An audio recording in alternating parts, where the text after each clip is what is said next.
শহীদ জিয়ার বিএনপি এখন আর নাই, বেগম জিয়ার বিএনপি এখন আর নাই। এখন ভাড়াটিয়াদের বিএনপি, মাস্তানদের বিএনপি, ঋণ খেলাপিদের বিএনপি, সন্ত্রাসীদের বিএনপি, চাঁদাবাজদের বিএনপি। দেশের লোকেরা আপনাদেরকে প্রত্যাখ্যান করেছে, যার জন্য আপনাদের মুখে হাসি নাই। এখন থেকে হাসি বন্ধ, কয়েকদিন পরে কাশিও বন্ধ হয়ে যাবে। এটার জন্য আমরা দায়ী না, আপনারা নিজেই দায়ী। কারণ আপনারা বলছেন আপনি একটা হারামিকে ভোট দেবেন আর বলবেন যে সমাজ ভালো করেন। সমাজ কিভাবে ভালো হবে? সমাজ ভালো করার জন্য ভালো লোকদেরকে ভোট দিতে হবে। আমি আর বক্তব্য দীর্ঘায়িত করবে না। আশা করি জাতি আমার মেসেজটা পেয়েছে। কিছু কিছু আমাদের বিরুদ্ধে বক্তব্য আসছে, কয়েকটা বক্তব্যের জবাব দেব। বিভিন্ন জায়গায় যাদের কাছে কোনো দেশের জন্য কোনো বক্তব্য নাই, জনগণের জন্য কোনো বক্তব্য নাই, তারা মাঠে বলে বেড়াচ্ছে জামাত ইসলামের নেতৃত্বে যদি আগামী দিনের সরকার গঠন হয় সবাইকে বোরকা পড়তে হবে। এই ধরনের কোনো অবস্থা কখনো সৃষ্টি হবে না। যে রকম আছে সেরকমই থাকবে। অনেকে বলে শরিয়া আইন চালু হবে। এটা হিন্দু মুসলমান, বৌদ্ধ খ্রিস্টান মুসলমান সবাইয়ের দেশ। শফিকুর রহমান সাহেব স্পষ্ট ভাষায় বলেছেন সংবিধান অনুযায়ী এই দেশ পরিচালনা হবে। সুতরাং আমি মনে করি আপনারা যারা পরাজিত সৈনিক বলতে আমি বলছি বিএনপি, শহীদ জিয়ার বিএনপি এখন আর নাই, বেগম জিয়ার বিএনপি এখন আর নাই। এখন ভাড়াটিয়াদের বিএনপি, মাস্তানদের বিএনপি, ঋণ খেলাপিদের বিএনপি, সন্ত্রাসীদের বিএনপি, চাঁদাবাজদের বিএনপি। দেশের লোকেরা আপনাদেরকে প্রত্যাখ্যান করেছে, যার জন্য আপনাদের মুখে হাসি নাই। এখন থেকে হাসি বন্ধ, কয়েকদিন পরে কাশিও বন্ধ হয়ে যাবে। এটার জন্য আমরা দায়ী না, আপনারা নিজেই দায়ী। কারণ আপনারা বলছেন আমাদেরকে সবকিছু করার আগে অনুমতি লাগবে। আপনারা নিজেই বলেছেন, এটা আমরা বলি নাই। আমরা কেন একত্রিত হয়েছি? সবাই মনে করে জামাত ইসলাম মানে মৌলবাদী। একজন আমেরিকান অ্যাম্বাসেডর উইলিয়াম বি মাইলম, তিনি আমার অফিসে আসছিলেন। আমাকে বললেন জামাত ইসলাম তো মৌলবাদী। আমি তুমি ঠিক বলছো, তুমি কি মৌলবাদী না? বলছে না। আমি তুমি মিথ্যা কথা বলছো। তুমি কি তোমার খ্রিস্টানিটিতে বিশ্বাস করো না? বল বিশ্বাস করি। তাহলে তোমার খ্রিস্টানিটিতে কতগুলি মূল মন্ত্র আছে না? বলা আছে। তাহলে এগুলি তো হলো মূল মন্ত্রে যারা বিশ্বাস করে তারাই তো মৌলবাদী। প্রত্যেকটা মানুষ মৌলবাদী। যে হিন্দু সেও মৌলবাদী, যে বুদ্ধিস্ট সে মৌলবাদী, যে খ্রিস্টান সেও মৌলবাদী। আমরা সবাই মৌলবাদী। আমি বল তুমি বলতে চাচ্ছ এক্সট্রিমিস্ট। এটা দুইটা পার্থক্য জিনিস। সুতরাং আপনারা যে ওষুধগুলি নিয়ে বাজারে বেরিয়েছেন এগুলি পুরানো ওষুধ। এই ওষুধ আর কাজ হবে না। বৈজ্ঞানিক যুগে নতুন নতুন ওষুধের প্রয়োজন। এখন আমার বয়স 87। আমি যদি আমার 27 বছরের ফটো লাগাই দিই বাইরে, মানুষে কি বলবে? বলে তো ওর মাথা খারাপ হয়ে গেছে। এখনকার সাথে যুগের সাথে তাল মিলিয়ে চলেন। আমরা কেন এখানে আসছি? সবাই মনে করে বোধহয় জামাত ইসলাম মানে এখানে সব মৌলানা। মঞ্চে দেখেন শুধু একজন মৌলানার নাম বলছে, আব্দুল হালিম সাহেব। বাকি সব barrister, engineer, doctor. Shafiqur Rahman সাহেব নিজে ডাক্তার। সব শিক্ষিত লোকের সমাগম 11 দলীয় ঐক্য জোট হয়েছে। সুতরাং সমগ্র জাতিকে বলবো ভুল করবেন না। আমি একজন মুক্তিযোদ্ধা। এটা হলো আমার জীবনের শেষ যুদ্ধ। এই যুদ্ধ হলো সন্ত্রাসীদের বিরুদ্ধে, চাঁদাবাজদের বিরুদ্ধে, মাস্তানদের বিরুদ্ধে, টেন্ডারবাজদের বিরুদ্ধে। মানুষকে জেগে উঠতে হবে। কয়েকটা টাকার বিনিময়ে, মিথ্যা কথার আশ্বাসে জাতিকে বিক্রি করবেন না। বিগত 25 বছর মোদির গোলামি করেছে তারা। মোদির গোলামদেরকে আপনারা ভোট দেবেন না, ঋণ খেলাপিদেরকে ভোট দেবেন না, মাস্তানদেরকে ভোট দেবেন না, সন্ত্রাসীদেরকে ভোট দেবেন না।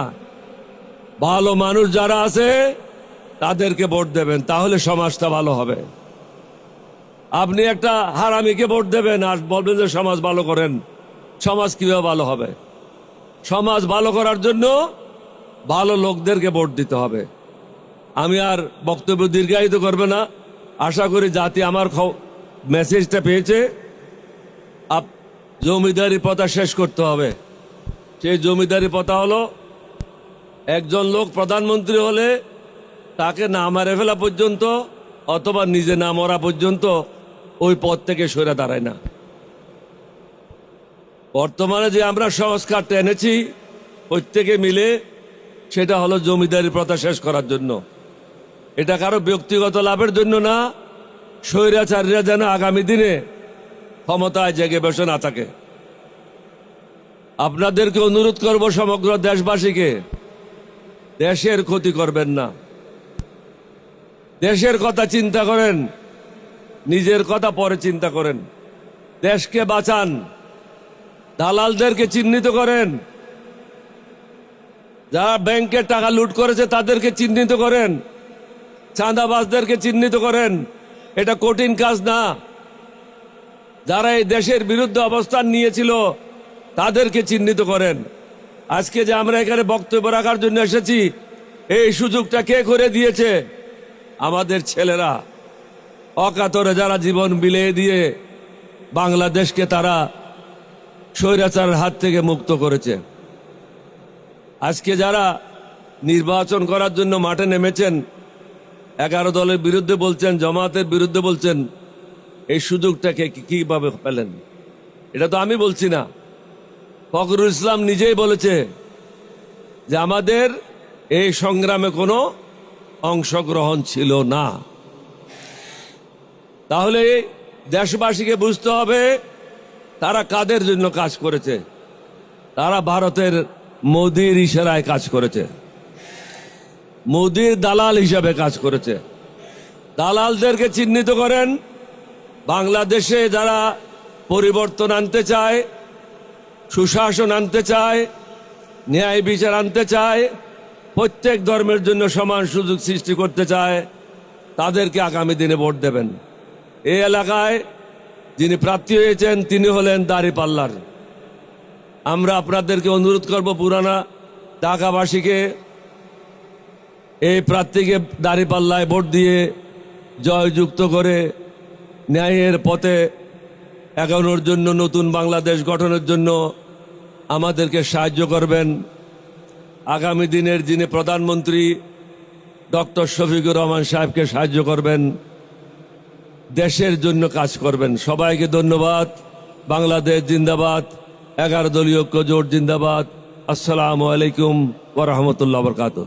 প্রধান অতিথি বাংলাদেশের ভবিষ্যৎ প্রধানমন্ত্রী, আমিরে জামাত, মানবিক বাংলাদেশের স্থপতি ডাক্তার শফিকুর রহমান, উপস্থিত বিশেষ অতিথি বাংলাদেশের স্বাধীনতা সংগ্রামের অন্যতম নায়ক, বীর মুক্তিযোদ্ধা doctor colonel Oli Ahmad Bikram, chairman liberal democratic party, আজকের এই সভায় উপস্থিত 71-এর বীর এবং 24-এর বীর যোদ্ধাসহ জাতীয় নেতৃবৃন্দ, সংগ্রামী এলাকাবাসী, আজকের এই প্রোগ্রামে আমাদের প্রধান অতিথি এবং 71-এর বীর আপনাদের সামনে গুরুত্বপূর্ণ বক্তব্য রাখবেন। আমি শুধু দুটো কথা বলবো। গণভোট, এই গণভোট কিসের পক্ষে? জুলাই যোদ্ধাদের জন্য। জুলাই যে গণ অভ্যুত্থান, এই গণ অভ্যুত্থানের পক্ষে আমরা গণভোটে হ্যাঁ বলবো। এই গণভোটে আমরা হ্যাঁ বলবো। যারা পাথর দিয়ে মানুষ হত্যা করে তাদের বিরুদ্ধে রায় দেব। এই গণভোটে আমরা হ্যাঁ বলবো ইনসাফের পক্ষে। এই গণভোটে আমরা হ্যাঁ বলবো সংস্কারের পক্ষে। এই গণভোটে আমরা হ্যাঁ বলবো আধিপত্যবাদের বিরুদ্ধে না বলবো, আর আধিপত্যমুক্ত বাংলাদেশের পক্ষে হ্যাঁ বলবো। সংগ্রামী ভাই ও বন্ধুগণ, আরেকটি ভোট আমানত। এই আমানতের ভোট যাবে সৎ যোগ্য প্রার্থী যারা ইনসাফ কায়েম করতে চায়।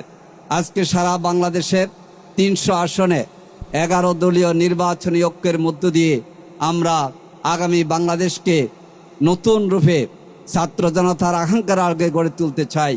এই আসনে নতুন বাংলাদেশের স্বপ্নদ্রষ্টা ডাক্তার শফিকুর রহমানের প্রতিনিধি হলেন হাফেজ এনায়েতুল্লাহ। আমরা আশা করি আগামী 12ই ফেব্রুয়ারি এই দেশের জনগণের ভোটে নির্বাচিত হয়ে বাংলাদেশ জামাত ইসলামী সহ 11 দলীয় দলের সরকার গঠিত হবে ইনশাআল্লাহ। এবং এই সরকার গঠনে ঢাকা 7 আসনের জনগণের কাছে গিয়ে আমরা এনায়েতুল্লাহকে নির্বাচিত করার জন্য সর্বোচ্চ চেষ্টা করব ইনশাআল্লাহ। আল্লাহ হাফেজ। বাংলাদেশ জিন্দাবাদ। 11 দলীয় নির্বাচনী ঐক্য জিন্দাবাদ।